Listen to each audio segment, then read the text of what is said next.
What Toyota is hiding about its new electric car is that it finally has one. Why in the world would it do that? Well, there is a good story behind it, so get your blankie, boys and girls. I'm gonna tell it to you right now.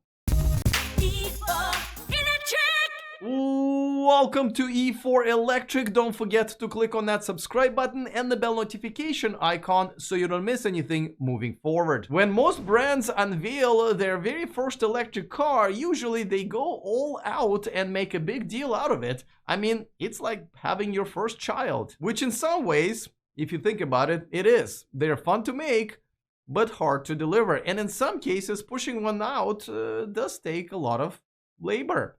Yep. 5 years and counting with this one. Usually, car brands have a big event with tons of media invited, maybe a separate delivery event when the cars are actually being handed over to their first customers.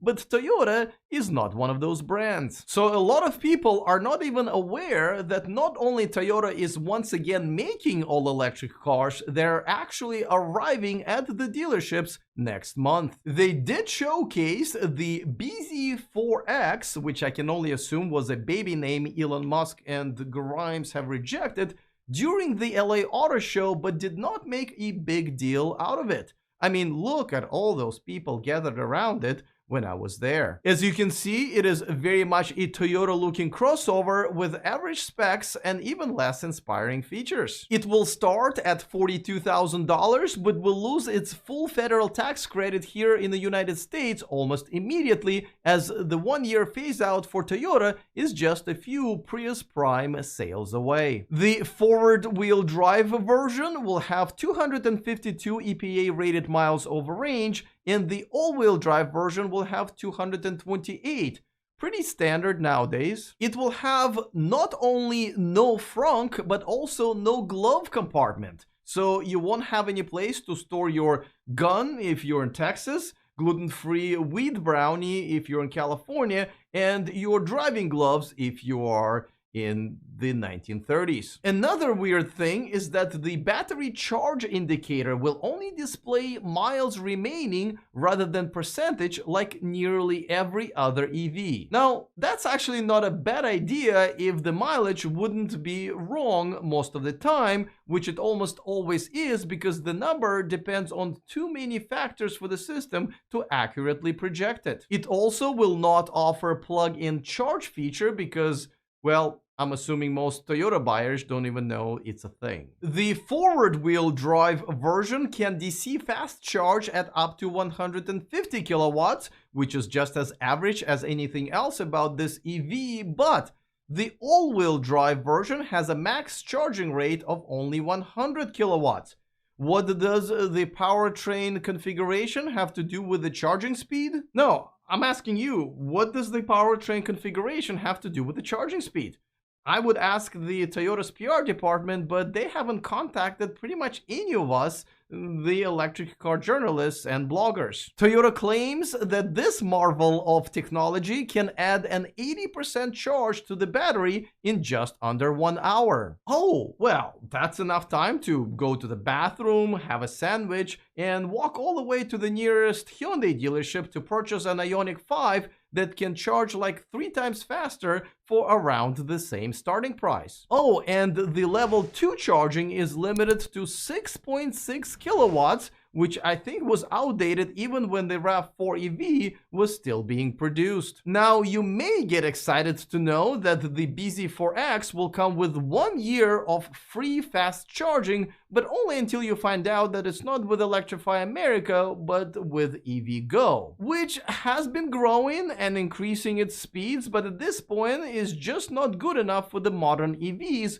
which I guess bZ4X is not either, so it's a perfect match. But when it comes to one of the largest car manufacturers in the world that had to be dragged into the 21st century by a Silicon Valley billionaire, I'm just not as empathetic. So why is Toyota's first mass production electric vehicle so underwhelming, as the company is almost trying to hide the fact that it even exists like a bad tattoo? Well, the answer is a bit complicated, but I think I'm up to the challenge. But before that, a quick reminder that this video is brought to you by Evolve Auto, where you can find the lowest price extended warranty for your Tesla in the United States. It's half the cost of competitors and zero deductible. Get a quote using a link in the description of this video and you'll get a discount if you mention E4Electric. And by NeoCharge, guess what? The 220 outlet that powers your dryer can now be split to also power your electric car, and then it will automatically switch back to your dryer while you're doing a laundry. Get yours today using the discount code in the description of this video. So how did Toyota get to the point where they're finally able to compete with Tesla for the future of the electric car market,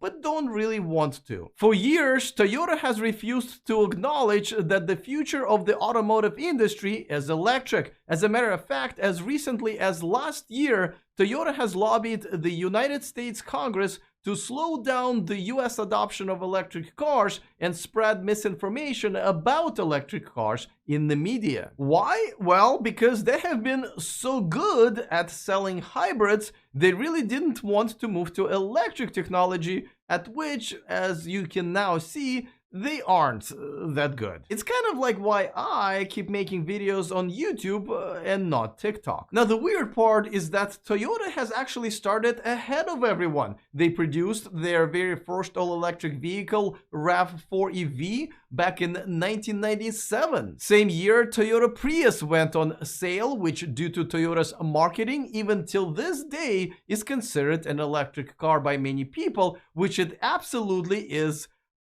not. A few years after that, Toyota actually became one of the early Tesla investors, and they used Tesla's powertrain and battery technology in RAV4 EV's second generation in 2012. RAV4 is being sold even today, but the most electric version is a plug-in hybrid. There is no fully electric version anymore. But after that, things went sour. Toyota stopped producing the RAV4 EV in 2014 and dumped all of its Tesla stock back in 2017, which means they have forfeited, and let me use my calculator watch, let's see, multiply by 4, the total of, yep, just like I thought, it says right here, the loads of money, and an opportunity to license future great EV technology. Needless to say that since then, Tesla has blown by Toyota's market value and is now worth more than 4 times of Toyota, which I still think is ridiculous, but